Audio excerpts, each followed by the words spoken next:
नमस्कार दोस्तों, आज हम लोग गणित का एक महत्वपूर्ण चैप्टर नंबर सिस्टम के बारे में पढ़ने वाले हैं। दोस्तों, नंबर सिस्टम क्लास 3-4 से लेकर कॉम्पिटिटिव एग्जाम तक पूछा जाता है। तो गणित में नंबर सिस्टम बहुत ही महत्वपूर्ण है। अगर नंबर सिस्टम आपको नहीं समझ में आया तो आप मैथ को नहीं समझ सकते, क्योंकि नंबर सिस्टम से पूरी मैथ को बनाया गया है कि कौन सी संख्या को क्या कहा जाता है। अगर संख्या ही नहीं पहचान पाएंगे तो मैथ क्या समझ पाएंगे। तो दोस्तों, बहुत ही महत्वपूर्ण है ये नंबर सिस्टम। आज का ये वीडियो अंत तक जरूर देखना। आशा करता हूं आप लोगों को ये वीडियो बहुत ही अच्छा लगेगा और समझ में भी आएगा। दोबारा नंबर सिस्टम आपको पढ़ने की जरूरत नहीं होगी। तो दोस्तों, आइए शुरू करते हैं। नंबर सिस्टम संख्या पद्धति क्या होती है। मैथ का पहला ही चैप्टर है संख्या पद्धति। पहले हम लोग पढ़ते हैं डिजिट क्या होता है। जिस प्रकार एबीसीडी में स्वर होते हैं, वोवल्स होते हैं, ठीक है, और उसी प्रकार छोटा बड़ा में स्वर होते हैं, उसी प्रकार गिनती ये डिजिट होती है। इन्हीं डिजिट से मिलकर पूरा नंबर बनता है। नंबर मतलब जितनी भी संख्याएं हैं हम गिन नहीं सकते हैं, वो सब इन्हीं डिजिट से बनते हैं। डिजिट कितने होते हैं? 9, 1 से लेकर 9 तक। 2, 3, 4, 5, 6, 7, 8, 9, ये हो गई डिजिट। अब डिजिट से मिलकर ही संख्या बनती है। दो डिजिट मिलाइए, जैसे 2 और 3 मिलाया तो क्या बन गया? 23। 4, 5 मिलाइए तो कितना बन गया? 45। अब इन्हीं 9 डिजिट्स को मिलाकर ही सारे नंबर बनते हैं। कितने बड़ा नंबर हो, इन्हीं 9 संख्याओं को मिलाकर बनाया जाता है। तो डिजिट कितने होते हैं? 9 होते हैं। और नंबर किसे कहते हैं? 2 डिजिट को मिलाकर नंबर अर्थात संख्या का निर्माण किया जाता है। अब संख्या कितनी प्रकार के होते हैं, उन्हीं को पढ़ना है। नंबर सिस्टम समझ गए दोस्तों। नंबर सिस्टम में होते हैं वास्तविक संख्याएं और काल्पनिक संख्याएं। रियल नंबर और इमेजिनरी नंबर ये क्या होते हैं दोस्तों? जिन संख्याओं का वर्ग करने पर धनात्मक मान प्राप्त हो, उन संख्याओं को वास्तविक संख्याएं कहते हैं। जैसे अब -4 का वर्ग करिए, कितना नंबर प्राप्त होगा? -4 इंटू -4 बराबर कितना होगा? 16, क्योंकि माइनस और माइनस का गुणा करोगे तो संख्या धनात्मक प्राप्त होगी, और जो संख्या पहले से ही धनात्मक है उसका वर्ग करोगे तो वो वैसे ही धनात्मक प्राप्त होगी। तो वास्तविक संख्या वे संख्याएं होती हैं जिनका वर्ग करने पर हमें धनात्मक मान प्राप्त होता है। समझ गए दोस्तों? जिनकी हम लोग गणना करते हैं 1, 2, 3, 4 धनात्मक में। कोई आलू मान लो बाजार गए तो आलू लोगे तो धनात्मक ही लोगे ना, कि माइनस में आलू लोगे? प्लस में 5 किलो 4 किलो, या पैसे हैं दुकान में, आप कोई सामान लोगे तो पैसे आप धनात्मक के रूप में दोगे ना। समझ गए? तो जो वास्तविक संख्याएं होती हैं वो हमेशा धनात्मक होती हैं। समझ गए? और इनका वर्ग करने पर हमें धनात्मक मान प्राप्त होता है। अब काल्पनिक संख्या क्या होती हैं? वे संख्याएं जिनका वर्ग करने पर धनात्मक मान न प्राप्त हो, वे संख्याएं काल्पनिक संख्याएं होती हैं। जैसे रूट के अंदर -5 लिखा है, रूट वाली इधर भी, जैसे मान लो रूट में इधर 5 लिखा है। अब इनका स्क्वायर करोगे तो आप लोगों ने मैथ में अगर नहीं पढ़ा है कोई बात नहीं, अगर जो लोग पढ़े हैं उनको पता होगा, जो रूट के अंदर संख्या लिखी होती है इसका वर्ग करने पर ये रूट हट जाता है। अब इनका वर्ग करोगे तो 5 प्राप्त होगा। अब देखो धनात्मक प्राप्त हुआ ना। अब जो वैसे ही जैसे 7 लिखा है रूट के अंदर, अब इसका वर्ग करोगे तो धनात्मक 7 प्राप्त होता। वर्ग के साथ ये रूट हट जाता है। समझ गए? अगर मान लो माइनस में है रूट के अंदर तो रूट तो हट जाएगा मगर संख्या तो माइनस में ही प्राप्त होगी।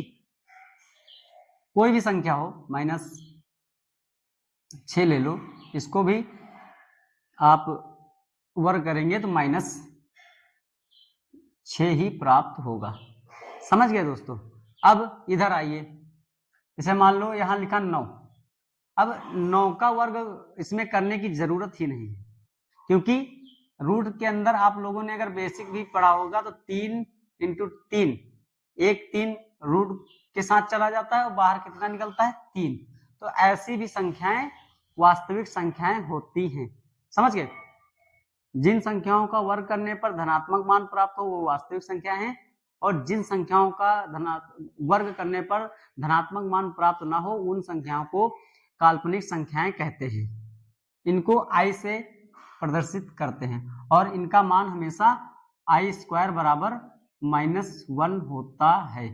ये याद रखना है, एग्जाम में पूछ लिया जाता है।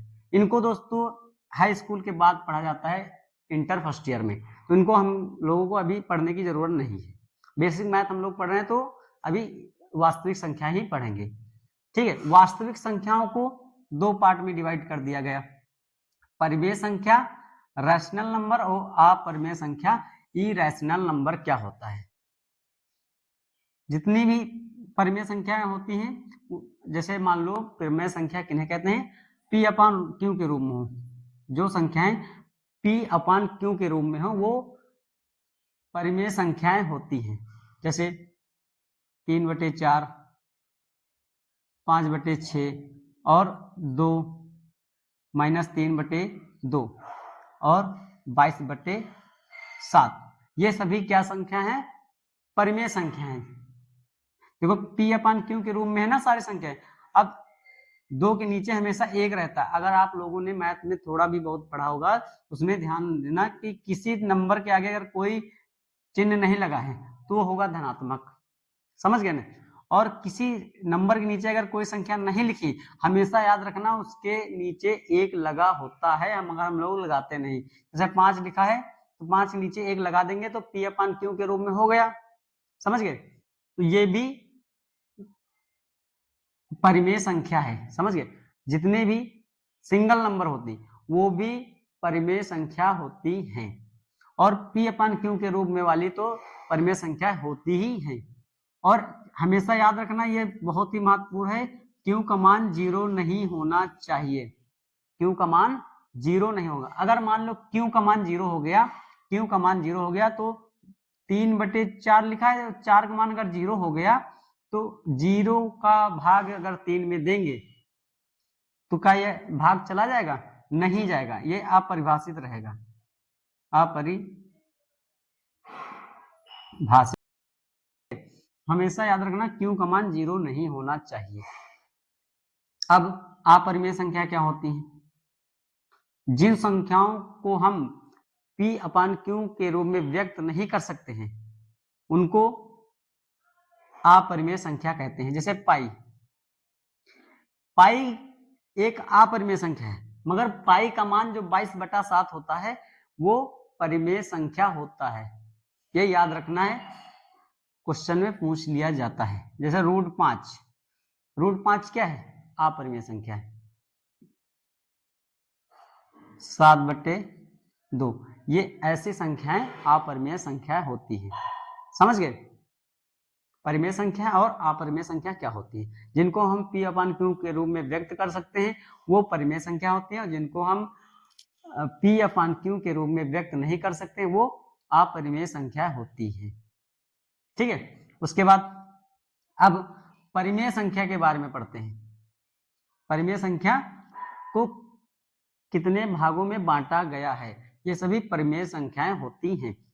प्राकृतिक संख्या पहली है, प्राकृतिक संख्या, नेचुरल नंबर किसे कहते हैं, तो जितने भी नंबर 1 से लेकर अनंत तक होते हैं वो सभी प्राकृतिक संख्याएं होती हैं।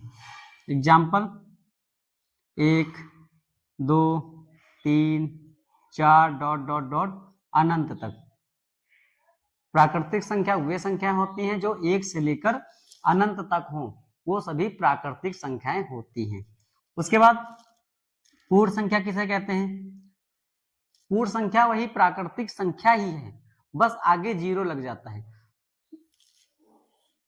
1 के आगे 0 लगा दीजिए, पूर्ण संख्याएं बन जाते हैं और इन्फिनिटी तक।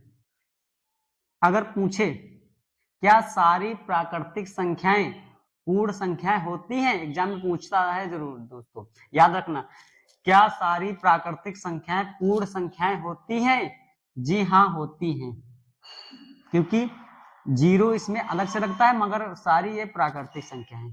और दूसरा फिर क्या पूछता है, क्या सारी पूर्ण संख्याएं प्राकृतिक संख्याएं होती हैं? जी नहीं होती, क्योंकि इसमें 0 लगा होता है और इसमें 0 नहीं लगा होता है, ये याद रखना दोस्तों। उसके बाद पूर्णांक संख्याएं। पूर्णांक संख्या किसे कहते हैं? जिनका मान हम लोग प्लस में भी लिख लेते हैं, माइनस में भी लिखते हैं और 0 भी हो सकता है, वो संख्याएं पूर्णांक संख्या कहलाती हैं, इंटीजर्स नंबर कहलाते हैं। कैसे दोस्तों? जैसे कोई संख्या है, इसका बीच में मान 0 है और राइट साइड जाएंगे तो उसका मान +1, +2 और +3, और लेफ्ट साइड आएंगे तो उसका मान माइनस में चलता है। पूर्णांक संख्या वे संख्याएं होती हैं जिनका 0 से राइट की ओर जाएंगे तो धनात्मक मान मिलता है और लेफ्ट की ओर जाएंगे तो ऋणात्मक मान मिलता है। समझ गए दोस्तों? अब जैसे टेम्परेचर है, टेम्परेचर को हम तीनों फॉर्म में व्यक्त कर सकते हैं, धनात्मक में भी चला जाता है, 0 भी हो जाता है और माइनस में भी चला जाता है। ठंडियों के दिनों में टेम्परेचर माइनस में भी चला जाता है, गर्मियों के दिनों में तो टेम्परेचर हमेशा प्लस ही रहता है। तो वैसे नंबरों को पूर्णांक संख्या कहते हैं। समझ गए दोस्तों? उसके बाद सम संख्या किसे कहते हैं? सम संख्या तो सबको ही पता होगा, सम संख्या ऐसा कोई बच्चा नहीं जो ना जानता हो इवन नंबर किसे कहते हैं। वे संख्याएं जो 2 के पहाड़े में आती है, 2, 4, 6, 8, 10 ... अनंत तक सम संख्याएं 2 के पहाड़े में आती हो। और विषम संख्या किन्हें कहते हैं? जो 2 के पहाड़े में ना आती हो, जिनका जोड़ा ना बनता हो। समझ गए? जैसे चप्पल है जोड़े में रहते हैं, जूता है जोड़े में रहते हैं, ग्लव्स हैं जोड़े में रहते हैं। तो ये सभी संख्याएं जो जोड़े में नहीं रहती वो विषम संख्या कहलाती है। जैसे और नंबर ये है ना सारे, 1, 3, 5, 7, 9, 11, तो ये सभी विषम संख्या हैं जो 2 के पहाड़े में ना आए या जिनका जोड़ा ना बने। उसके बाद हम लोग पढ़ते हैं अभाज्य संख्या क्या होती है। प्राइम नंबर वे संख्याएं जिनके फैक्टर या तो स्वयं नंबर हो या 1 हो। जैसे आप 2 को ले लीजिए, अब 2 में किन किन संख्याओं से भाग जा सकता है? या तो 1 से, हमेशा याद रखना 1 वो संख्या है जो सब में भाग जाता है, 1 वो संख्या है जिसमें सब में भाग जाता है। अब 2 हमने लिया, अब 2 में 1 से भाग जाएगा और स्वयं से संख्या भाग जाएगा। 1 और स्वयं से जिन संख्याओं में भाग जाता है वे संख्याएं अभाज्य संख्याएं कहलाती हैं, प्राइम नंबर कहलाते हैं। याद रखना दोस्तों, 1 और स्वयं से जिन संख्याओं में भाग जाता है वो अभाज्य संख्याएं होती हैं, जिनके 2 फैक्टर प्राप्त हो, 2 फैक्टर से ज्यादा ना हो। और उसके बाद जैसे 3 में भी 2 फैक्टर होंगे, 1 और स्वयं 3। 4 बताइए क्या होगा? 4 में क्या होगा? अब 4 के फैक्टर कितने होंगे? 1 से भाग जाएगा, 2 से जाएगा और स्वयं से जाएगा। तो क्या ये अभाज्य संख्या है या नहीं? तो दोस्तों ये अभाज्य संख्या नहीं है। इसमें देखो 3 फैक्टर प्राप्त होते हैं, तो ये अभाज्य संख्या नहीं है। क्या 5 है? जी हाँ 5 है, 1 और 5 2 संख्याओं से भाग जाएगा। क्या 6 है? जी नहीं, 6 नहीं है, क्योंकि 6 में 1, 2, 3 और स्वयं 4 फैक्टर प्राप्त होते हैं, तो ये नहीं है। उसके बाद 7 में क्या 1 और स्वयं से छोड़कर कोई और संख्या से भाग जाएगा? जी नहीं, नहीं जाएगा। उसके बाद 8 में ये भी नहीं, इसमें भी 1, 2, 4 और 8 4 फैक्टर प्राप्त होते हैं। 9 भी नहीं है, 10 भी नहीं है, 11 है, 13 है, 15 नहीं है, 14 नहीं है, 17 है, 19 है। तो ऐसी संख्याएं जिनके फैक्टर अधिकतम 2 प्राप्त हो, एक या स्वयं से उसमें भाग जाता हो, वैसी संख्याएं अभाज्य संख्याएं कहलाती हैं। दोस्तों बहुत ही महत्वपूर्ण है, याद रखना। उसके बाद भाज्य संख्या क्या होती है? वे संख्याएं जिनके अधिकतम 3 फैक्टर प्राप्त हो, वे संख्याएं जिनके अधिकतम भाग देने पर, मतलब कि अधिकतम 3 संख्याओं से भाग चला जाए, जिन संख्याओं में, वे संख्याएं भाज्य संख्याएं होती हैं। जैसे अब 2 तो अभाज्य संख्या निकली, 3 भी अभाज्य संख्या निकली, 4 देखो, 4 में 3 फैक्टर प्राप्त हुए, 3 संख्याओं से भाग गया 4 में, तो 4 भाज्य संख्या है। 5 जितनी इसमें चली जाए अभाज्य में, वो तो भाज्य हो ही नहीं सकती। क्या? 6 में किन किन संख्याओं से भाग जाएगा? 1 और स्वयं से तो जाएगा ही, उसके बाद किन किन नंबरों से जाएगा? 2 से जाएगा और 3 से जाएगा। तो कितने नंबर से भाग गया? 4 नंबरों से, और 4 फैक्टर इनके प्राप्त। तो ये भाज्य संख्या है। उसके बाद 7 तो इसमें आ गया, 8 होगा, 8 के कितने मतलब कि भाग देने वाले नंबर प्राप्त होते हैं? तो 1 और स्वयं तो जाएगा ही इसमें भाग, 2 से, 4 से और स्वयं से तो पहले लिख लिया, तो 4 फैक्टर इसके भी प्राप्त होते हैं। ये भी भाज्य संख्या है। 9 भी भाज्य संख्या है, 10 भी है, 12 है, डॉट डॉट अनंत तक। तो भाज्य संख्याएं वे संख्याएं होती हैं जिनमें अधिकतम 3 संख्याओं से भाग जाता हो। समझ गए? याद रखना दोस्तों, क्वेश्चन पूछता है सबसे छोटी भाज्य संख्या क्या है? तो 4 है। और सबसे छोटी अभाज्य संख्या क्या है? तो 2 है। क्वेश्चन याद रखना, पूछ लिया जाता है सबसे छोटी अभाज्य संख्या कौन सी है? तो 2 है। और सबसे छोटी भाज्य संख्या कौन सी है? तो 4 है। उसके बाद सह अभाज्य संख्या किसे कहते हैं? को प्राइम नंबर किसे कहते हैं? वे संख्याएं जिनका HCF, LCM नहीं दोस्तों, HCF मासा जिनका 1 प्राप्त हो, उन्हें सह अभाज्य संख्या कहते हैं। एक बार दोस्तों फिर बता रहा हूं, वे संख्याएं जिनका मासा 1 प्राप्त हो, 2 संख्याओं का मासा 1 प्राप्त हो, वे सह अभाज्य संख्या कहलाते हैं। जैसे अब 5 को ले लीजिए और 3 को ले लीजिए, इनमें देखो, इनका HCF निकाल के देखो कितना प्राप्त होता है। समझ गए? 1 ही प्राप्त होगा। और दूसरी संख्या हो गई 7 और 9, 11 और 13। तो ऐसी 2 सह मतलब 2 संख्याएं, ऐसी 2 संख्याएं जिनका HCF निकालने पर, मासा निकालने पर 1 प्राप्त हो, वे संख्याएं सह अभाज्य संख्या कहलाती हैं, को प्राइम नंबर कहलाते हैं। समझ गए दोस्तों? तो मैथ में नंबर सिस्टम बहुत ही महत्वपूर्ण है, इनको दोस्तों अच्छे से हमें पढ़ना है। आशा करता हूं ये वीडियो आपको अच्छे से समझ में आया होगा। डिजिट्स हमने बताया, डिजिट 1 से 9 तक होती हैं, इन्हीं डिजिट से सारे नंबर बनते हैं, सारे नंबर का निर्माण होता है। और नंबर को मैंने बता दिया, 2 डिजिट मिलकर नंबर का निर्माण करते हैं। अब नंबर कितने प्रकार के होते हैं? 2 प्रकार के, वास्तविक संख्या और काल्पनिक संख्या।